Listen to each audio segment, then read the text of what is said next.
Os trabalhos de consultoria são realmente interessantes, porque são fontes de aprendizagem. Nós aprendemos muito, mas aprendemos quando ouvimos, quando nós aplicamos um processo em que nós desenvolvemos as soluções e resolvemos problemas com os clientes. Isso é muito importante, seguir um processo, ter uma metodologia e não chegar na instituição de ensino que você mal conhece, já com soluções prontas, já dizendo que as pessoas fazem as coisas erradas. Não, isso não tem nada a ver com consultoria. Nós trabalhamos nesse segmento já há 21 anos e esse tempo todo fez com que nós pudéssemos aprender a envolver os clientes, as pessoas, os profissionais que estão nas instituições de ensino, nas faculdades, centros universitários, universidades, instituições públicas, instituições privadas, envolvê-los na solução dos problemas, no desenvolvimento da solução para os problemas. Ora, uma instituição de ensino, quando contrata uma consultoria, é porque ela realmente está precisando. Ela não sabe como resolver algumas coisas e são questões complexas. Elas não têm uma resposta pronta. Então, desconsiderar a identidade da instituição, a sua história, a sua marca, os seus ritos internos, desconsiderar isso é não atuar num processo de mudança que é necessário para que a instituição entenda e resolva suas questões, né? O primeiro passo para o processo de mudança é identificar a identidade, os ritos, né, os rituais, os processos, a cultura interna, entender o comportamento das pessoas e por que elas estão nessa situação. Eu vejo que nesse trabalho, um aspecto que é muito negligenciado é não ouvir aquele que é o mais interessado no processo, né? É o seu aluno. Então, chega na instituição já com muitas soluções, como eu disse, prontas, de experiências passadas, que às vezes não resolvem o problema, porque é um outro contexto, então cada caso é um caso específico, precisa ser estudado, precisa ser analisado. E aí conversa-se com a direção, com as coordenações, às vezes com os professores, mas não dá a verdadeira atenção, na devida atenção para os alunos. E na semana passada, num projeto de reestruturação de uma gigante da filantropia educacional no ensino superior, de uma cidade no interior de Minas Gerais, nós tivemos uma experiência muito interessante quando nós colocamos numa sala um grupo de aproximadamente 30 alunos, não em fileiras, né, nas carteiras, mas colocamos uma mesa de reunião e nos apresentamos de uma forma muito simples. Então nós falamos o nosso nome, olha, meu nome é Willy, trabalho com instituições há 25 anos, sou um economista, e você?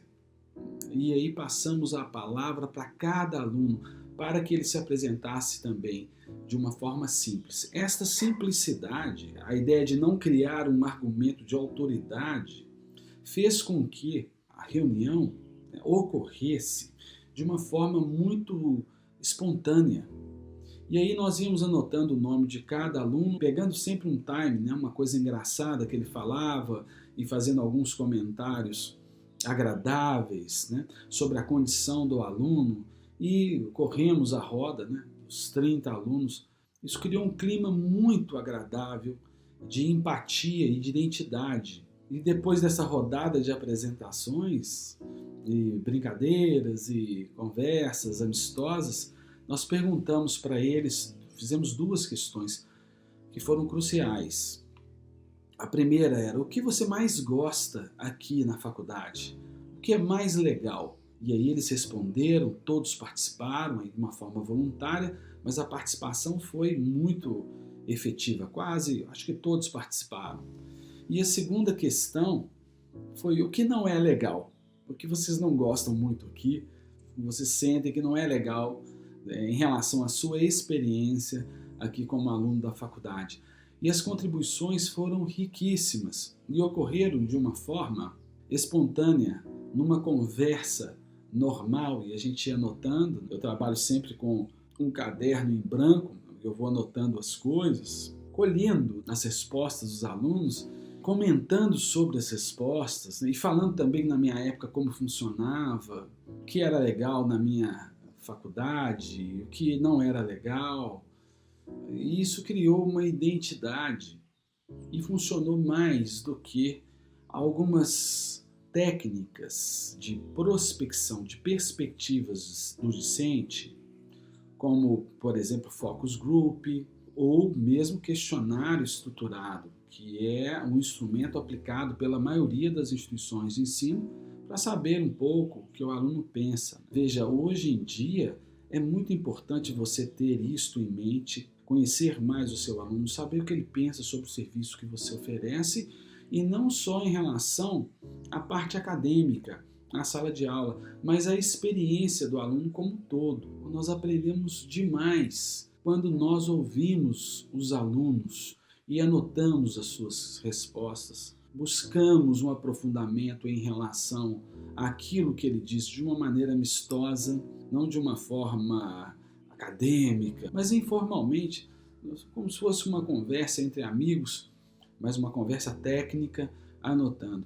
E isso deu muitos insights para um projeto de planejamento estratégico para a retomada de uma instituição extremamente importante, faz um trabalho nas licenciaturas de alto impacto nos municípios da região e certamente vai contribuir para que o planejamento estratégico esteja muito mais conectado com aquilo que o aluno quer. A ideia é conhecer o que ele pensa e ver em que medida nós podemos atendê-los em coisas que são às vezes simples e que causam um desgaste totalmente desnecessário. No processo de formação dos alunos, alguns desgastes são necessários. Cobranças por desempenho, uma relação aí de 4, 5, em alguns casos até 6 anos, isso causa um desgaste, isso é natural, a gente não vai ser perfeito o tempo inteiro. E o aluno entende isso, que eu acho mais interessante.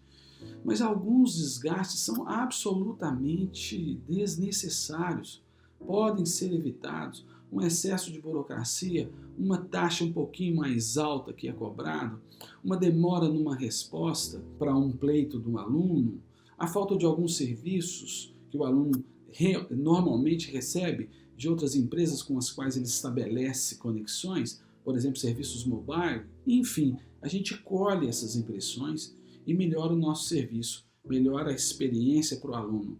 Essa melhoria de experiência envolve um aumento de benefícios para ele ou redução de custos, portanto, melhoria da nossa proposta de valor. O que eu queria dizer para vocês é o seguinte: o que é essencial dessa minha fala aqui é que às vezes os instrumentos de prospecção, ou seja, para conhecer mais o que o aluno pensa, às vezes esses instrumentos são frios, não criam a conexão necessária para que o aluno possa ser espontâneo e ele não se interessa muito. Portanto, você colhe menos resultados. Às vezes, uma boa conversa em grupo, num clima amistoso, pode fazer mais sentido. É o que a gente está fazendo. É isso aí.